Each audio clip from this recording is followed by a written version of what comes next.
Welcome to the Great Shrimp Shoal. Well friends, it's been a long month already, and watching the Monolith tank that sits by my window vacillate between algae blooms and moments of clarity has finally gotten to me.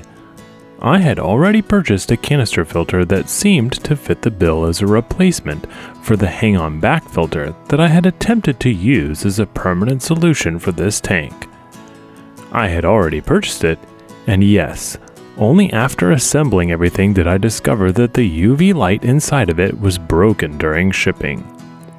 Nothing grinds your watertight filter plans to a halt like exposed electronics and broken glass shards. So, as I waited on a replacement, I took some time to try and figure out the best case scenario for this tank as it moves forward.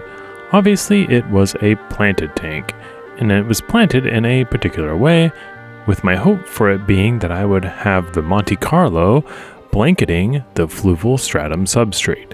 I had also hoped to get the Petite Anubis working in such a way that I could have it attached to both the substrate and partially exposed, so that its rhizome would propagate properly. Despite some good suggestions from the comment section on previous videos where I planted this tank, I mistakenly tried to sit out the Anubis and force it to my will. And that didn't go quite as planned, with one of the two plants popping off of the substrate and flying around the tank, and the other only tenuously stuck in place. As I observed the free-floating Anubis, it really did start to impress me how sturdy that this plant was and how wrong I was. Obviously, the best place for plants such as this is above the substrate, or maybe tied to a rock like others had suggested. It was difficult for me to accept this because I had seen this plant firmly embedded in growth substrate before, so I assumed that it had a suitable planting solution.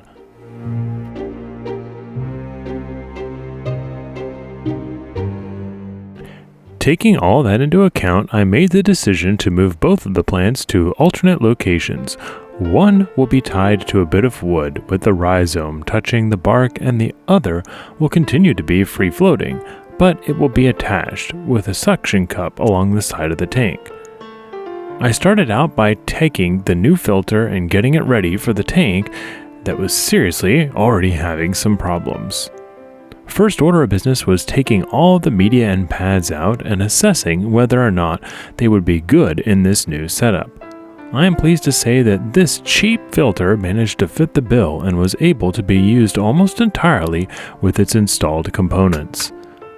The only thing that I removed completely and replaced with my own stuff were the activated carbon and the biomedia.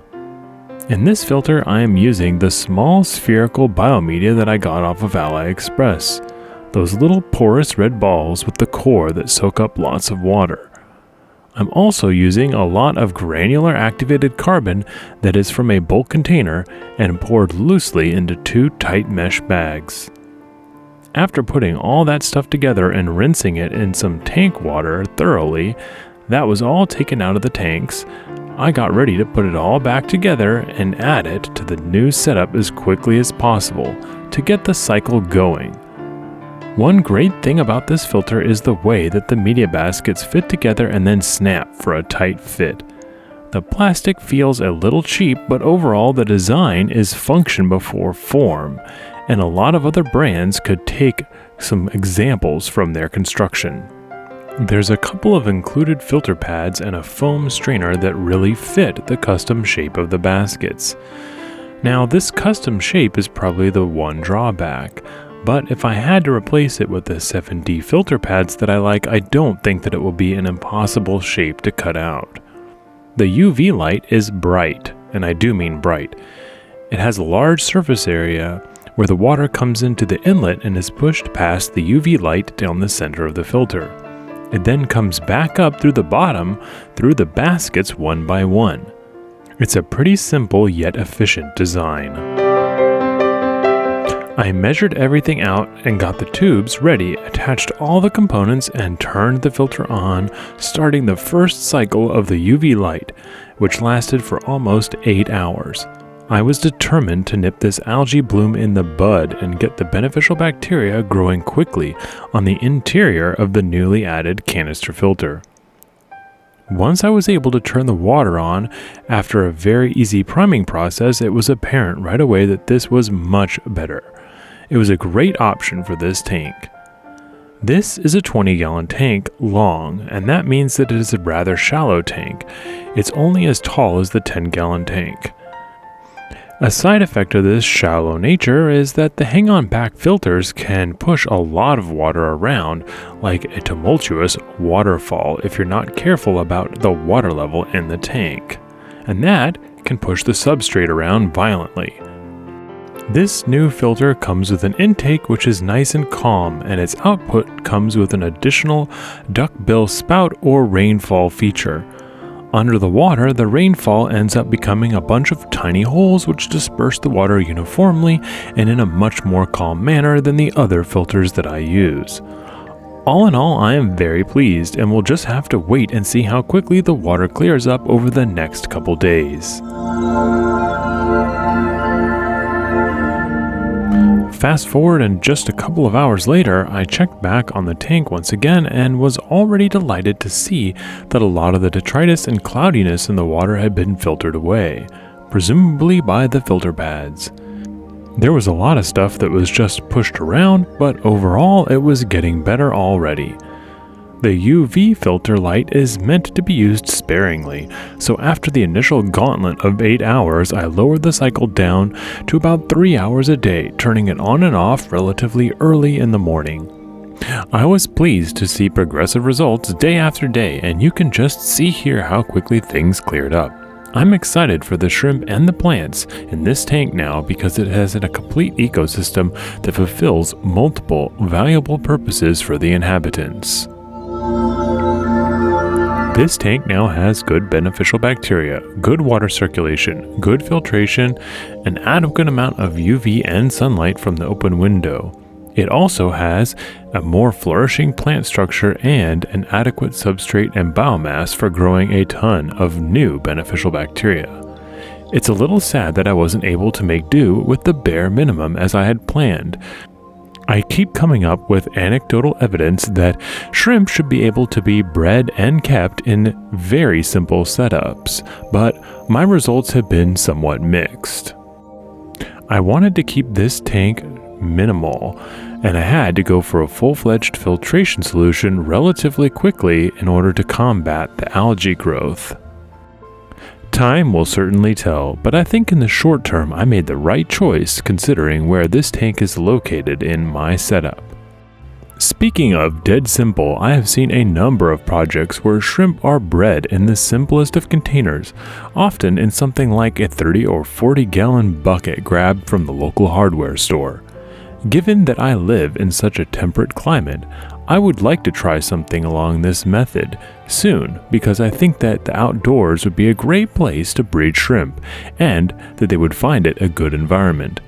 The aquatic plants that I've grown outdoors recently have done really well. I just have to keep the birds and cats out of the container or I'll be serving up snacks instead of breeding shrimp that are happy and content. Now we can move on to the 30 and 10 gallon tanks, both of which have had some interesting developments over the last month. Because it's now been so long since I posted videos concerning these two tanks, it has become time once again to trim all the plants, and it honestly overgrows much more often now. The rotala is established in both tanks, and it snakes all around the substrate, putting down 2 to 5 roots for each segment. In the 30-gallon tank, I have something unique in the hairgrass. The dwarf hairgrass has started to make a name for itself as being a fast-growing and stubborn plant. It started out slow enough, but once it got a foothold, it was popping up all over the tank, and that meant that it must have roots that were stretching all over under the surface. To make matters worse, the hairgrass propagates under the surface of the substrate by sending out both strings of roots and a set of much finer roots. You can see here in this video, if I remove large chunks of the hairgrass, it pulls up roots and clods the water with debris from the substrate. Luckily, Things quiet down and the substrate returns to normal, with the water being cloudy only for an hour or so. And that is probably due to my filtration as well. The main roots of the hairgrass come up easily, but the finer roots stick around like stubborn weeds that just won't die. They're unbecoming as well, especially in a tank with such light-colored shrimp like the snowballs, because it provides a tiny little forest of twisting tendrils that can obstruct view of the light-colored shrimp. If you haven't seen me clean out one of my tanks before, it is an interesting process that I'm sure still shares some similarities with other fish keepers cleaning their planted tanks out. It is a process that I do in chunks because pulling up so many rooted plants can really cloud the water, and I wasn't sure that while I was doing it, I wasn't causing an ammonia spike as I was disturbing a lot of poop and debris, including the detritus that is trapped under a layer of mulm near the substrate level. Mulm is an odd feature.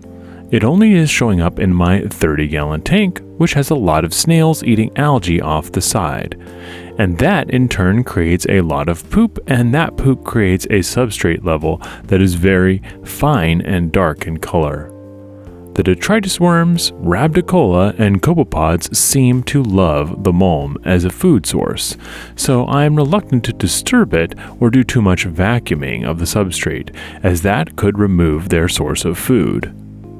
Luckily, even when I do disturb the substrate, like when I'm cleaning the tank, the mulm is quick to settle back down at the bottom in a layer on top of the substrate, and I think that is due to its density, as it is much denser than water. I've cleaned up a fair bit here today, but I still need to give a major hair trim for the Java moss and pull up the remaining rogue clumps of Rotala, which I will do soon.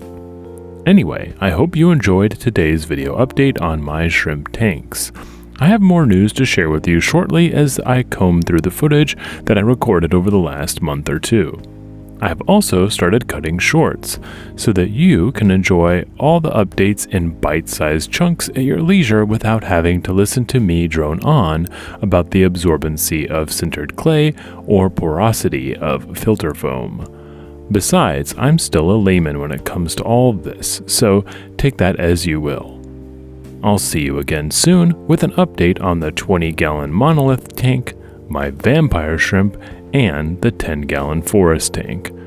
For now, I hope that you have some sweet shrimpy dreams before we meet next. Good night.